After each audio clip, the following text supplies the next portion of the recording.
YouTube, what's up? Back again for another daily fishing video here on Andrew Upshaw Fishing. Guys, today we're going to be talking about brush piles. We're going to go in depth, telling you exactly what kind of pile you need to drop and what size pile you need to drop that'll be more effective for you. But hey, real fast, if you have not subscribed to my YouTube channel, make sure you do that. It's in the bottom right hand corner. It really helps me out. We're going to be trying to do these videos once a day, at least 5 days a week. So make sure y'all stay tuned for that. We're going to have new videos dropping all the time now, and we're going to get back on the train a little bit. So y'all be prepared for that. I want y'all to make sure y'all stay tuned. Now, when it comes to fishing brush piles and finding the right type of brush pile to drop. Now, I want to preface this and say that I know not everywhere in the country it's legal to drop brush piles. Where I live, it is legal. So make sure you check with your state law or your if there's a law for the lake as far as dropping things in it.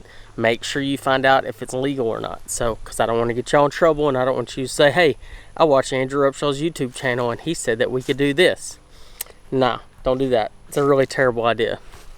So let's talk about brush piles. You know, I personally plant brush piles from 5 foot of water all the way out to 30 foot of water. And it all depends on what type of fishing I'm going to be planning on doing, and also what depth of water, depending on the size of the pile. So, and this isn't something I talk about a lot, so we'll dive into it a little bit and we'll talk about it. So when it comes to fishing brush piles, there's a lot of different types of trees or cover you can even drop. I know guys that build boxes out of wood, and I know guys that'll sink logs and do all these kinds of things. But and I know that there's this big push right now on some fake trees that guys use, and whatever they need to do makes it work. I'm old school. Like, I use real trees. In this case, here's a fallen down tree from a big windstorm we had not too long ago, and obviously it's kind of crushed and not usable right now, or a lot of it isn't. But you know, the cool thing is that for a shallow water brush pile, this is the kind of stuff you want. So if you look at this limb right here, for instance, this is one single limb right here. All right, there's one single limb. That would be what I would drop in 5 foot of water or less. And I know that sounds crazy. It's not a big brush pile, but the thing is less is more, in my opinion, when it comes to shallow water brush piles. I want something that's small, that kind of sticks more towards the bottom. I'd actually probably cut a couple of those taller limbs off, because I wouldn't want the really tall limbs. I want it there to just be something on the bottom. Now, guys are going to be like, well, there's not going to be a school of fish that goes sets up on that. You're correct. There's going to be a one fish set up on that. And the deal is, what I've learned over my years of dropping brush piles, especially on a lake like Toledo Bend, if I go drop a single branch, a small branch, and I mark it really, really good, I can pull up to that branch and I can catch a fish. And a lot of times it's a big fish. And let's just say, for instance, I have 50 branches out there kind of scattered all through like a couple mile area. There's a pretty good chance you're going to catch some fish off of every one of them. So it gives you that advantage. Are they places where it's going to be like a crappie hotel or no? But it's single fish attraction. And sometimes you got to put in the work just to find those little single places. The deal is that little limb right there, even using a technology like active target and stuff, you might look past that because there's not a whole lot to it. And so that's why I would use something like that as well. A little harder to see. You got to have to know where it's at to be able to fish it effectively. And people using side imaging aren't going to see that either, because it's really, really small. So you have that advantage right there. Like, it gives you a massive, massive advantage.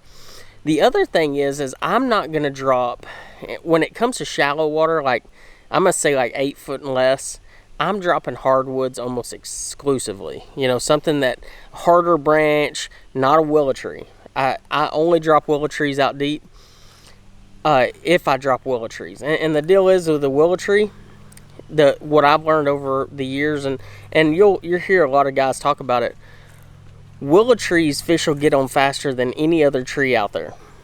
Any.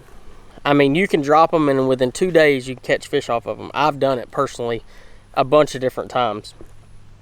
But when it comes to a hardwood, it almost seems like you have to let those sit out there for a little while. Or in this case, let the leaves die. Once the leaves die, then they seem to get on them even better. So when it comes to the hardwoods. So right now where this tree is, this is a perfect tree to go drop right now because it's already, the leaves are already dead. The thing about the willow trees is I actually think it helps to have the leaves alive. So when I drop a willow tree, I might drop an entire top end of a tree, especially in 15-foot or deeper of water. I want that little bit bigger pile. Now, I've traveled all over the country and I've done the whole brush pile thing everywhere. And every single place you go, it's a little bit different. So it depends on your watercolor, how deep the water is around you. Like for instance, Toledo Bend, they really like sitting on the bottom or around the pile. They don't come up off the pile as much. You know, you look at a place like Lake Lanier, for instance, that have a lot of herring in it.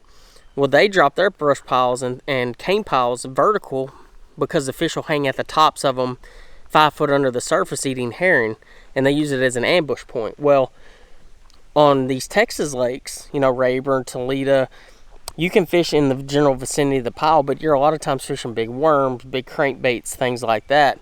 You're not having to bring them up. So I lay my piles down more than I stand them up, if that makes sense.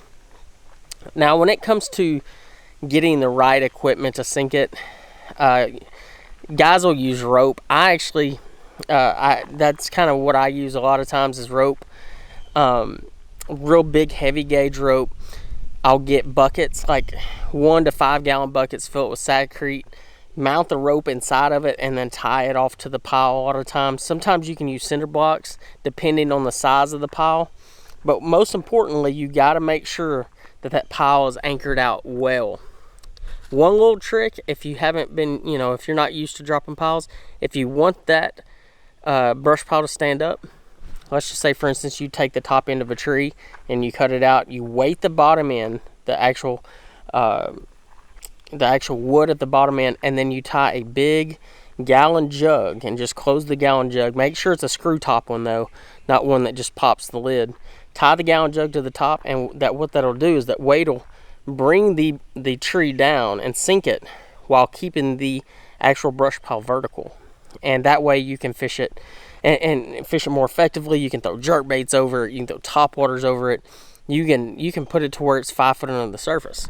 The biggest mistake though that I see guys make in that regard, and I've seen it a bunch unfortunately, is they'll go drop the top end of a tree and not measure how big the actual top end of the tree is. And it'll be, let's say a 15-foot tree, and they drop it in 14 foot of water.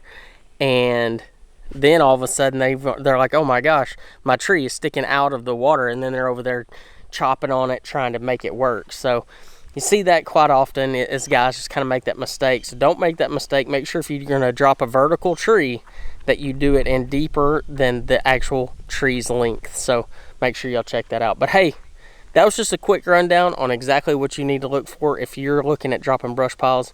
I hope you learned a little bit about the shallow piles and the deep piles and what you need to use the next time you're out there. Guys, I hope you all enjoyed this video, and I'll see you on the next one.